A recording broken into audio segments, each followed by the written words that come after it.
It's a very unfortunate incident అండి. It's an accident. ఇది ఎవరి తప్పు కాదు, ఇది ప్యూర్లీ ఒక యాక్సిడెంట్. అందరూ పాజిటివ్ ఇంటెన్షన్ తో పోలీస్ కూడా ప్రొటెక్షన్ ఇవ్వాలని, నేను కూడా మంచి సినిమా అందివ్వాలని, లేకపోతే చేసే అందరు థియేటర్స్ కూడా జనాల్ని సేఫ్ గా చూసుకోవాలని అందరూ ఒక మంచి ఇంటెన్షన్ తో చేసినా కూడా ఒక ప్యూర్లీ ఒక యాక్సిడెంట్, ఇది ఒక హ్యూమన్ యాక్సిడెంట్, ఎవరి కంట్రోల్లో లేదు. ఫస్ట్లీ అది అందరికి చెప్దాం అనుకున్నాను. And my first condolences to the family. నా ఫ్యామిలీకి, ఆ ఫ్యామిలీకి నిజంగా జరిగింది చాలా చాలా చాలా అన్ఫార్చునేట్.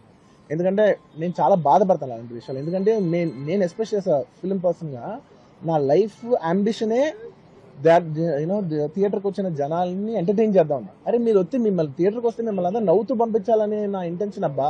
మీ మనసుల్ని గెలిచి పంపించాలని అనుకునే మనిషిని అలాంటి థియేటర్లో అలాంటి థియేటర్లో టెంపుల్ లాంటిది, అలాంటి థియేటర్లో ఒక యాక్సిడెంట్